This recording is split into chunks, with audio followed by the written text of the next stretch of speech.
Genius is a double-edged blade, sharp enough to cut through steel, but deadly when it turns inward.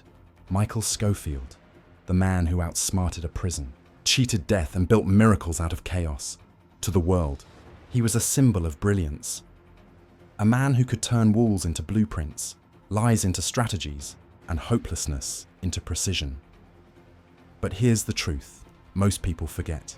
For every perfect plan that worked, there were others that fell apart. For every escape that succeeded, someone bled, someone died, someone broke. Because Michael's genius was never flawless, it was fragile, held together by obsession, sacrifice, and luck. Today, we're diving deep into the two sides of his legacy. Michael Scofield's greatest plans and his biggest failures. How one man's brilliance built freedom and destroyed everything he loved in the process. Every legend begins with one perfect plan. Fox River Penitentiary, the unbreakable fortress. Guards, cameras, steel bars, and death waiting on the other side. But Michael Scofield saw something no one else could. Patterns. To him, chaos had structure, and he turned that structure into a map for salvation. He tattooed the prison's blueprints onto his body, disguising them as Gothic art. He studied guard rotations, pipe systems, maintenance schedules, down to the second. He created distractions when he needed chaos, silence when he needed precision. Every man in the plan had a purpose. Sucre for loyalty, Abruzzi for transportation, C-note for logistics, and even Teabag, the necessary evil he couldn't avoid. The Fox River escape was a masterpiece, one of television's greatest displays of strategy and willpower. It wasn't luck, it was calculation, foresight, and the unrelenting belief that he could outthink a system built to break men. But even here, the cracks began to show, because brilliance comes with consequences. 8 men escaped that night, not all survived, and for every inch of freedom, Michael paid in blood, guilt, and fear. Only the broken survived the fire, and Michael proved it in Sona. When Michael was thrown into Sona prison in Panama, all his blueprints meant nothing. There were no maps to memorize, no guards to manipulate. Sona was chaos incarnate, a lawless pit where only power ruled. But where others saw madness, Michael saw a new kind of pattern: human behavior. He read people like equations, Lechero's ego, Whistler's desperation, Mahone's addiction. He turned manipulation into survival, building alliances out of pure necessity.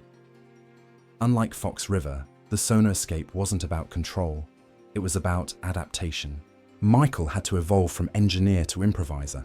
He had no ink, no blueprints, no tools, just instinct and fear, and somehow, he did it again. He escaped from a place that wasn't supposed to have exits, using only intellect, timing, and manipulation of chaos itself. That was the mark of true genius. Not control, but creation in the face of total disorder. But once again, it came at a cost. People died, promises were broken, and each victory carved another scar into his soul. For every plan that worked, someone paid the price. Michael's obsession wasn't freedom, it was salvation. He couldn't just escape. He had to save everyone: Lincoln, Sarah, Sucre, C-note, and that obsession became his downfall. In Fox River, his plan was pure. But later, as the conspiracies grew, as the company tightened its grip, Michael started to believe he could control everything. He faked deaths. He made moral compromises. He crossed lines he once swore he wouldn't. His biggest failures weren't technical, they were emotional. He couldn't account for love, betrayal, and the limits of human endurance. He overestimated loyalty, underestimated fear, and believed too deeply that logic could outmaneuver chaos. When Sarah was kidnapped and killed, or so he thought, Michael broke. His mind, once precise and surgical, became haunted by guilt and rage. He still planned, still calculated, but now it was from a place of pain, not clarity. And that pain began to corrupt the genius within him. What happens when the planner becomes the pawn? The mission to take down the company was Michael's biggest test, and arguably his biggest failure. He built plans upon plans, using deception, infiltration, and alliances to dismantle the most powerful organization in the world. But the company wasn't a prison. It was chaos weaponized. For the first time, Michael couldn't predict everything. His health began to fail. a brain tumor, the cost of constant stress and mental overload. The same brain that freed others was now destroying him from within. His illness symbolized the tragedy of his life. His mind, his greatest weapon, became his curse. Even as he continued to outsmart his enemies, the cost of genius finally caught up with him. He freed Lincoln. He saved Sarah. He exposed the company. But in doing so, he lost himself. Physically, mentally, spiritually. He achieved everything he wanted, and it killed him. That wasn't a victory. It was the ultimate failure of a man who tried to be more than human. Michael's greatest strength was also his greatest weakness, his refusal to accept imperfection. Every successful plan fed his need for control. Every failure deepened his guilt. He didn't see his genius as a gift. He saw it as responsibility. If something went wrong, it wasn't fate's fault. It was his. That's why he planned so meticulously. That's why he risked everything. Because in his mind, one mistake could destroy everything he loved. But the truth is, it already did. The more Michael tried to control, the more things slipped through his fingers. His plans freed people, yes, but they also cost lives. His brilliance built miracles, but it also built prisons of his own making.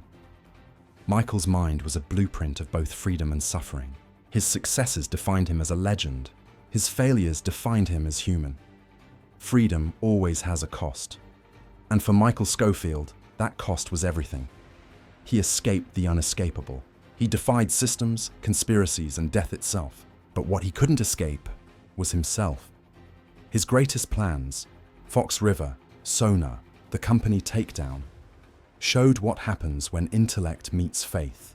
His greatest failures, the deaths, the betrayals, the pain, showed what happens when control becomes obsession. Michael Scofield's story isn't about perfection, it's about the illusion of it.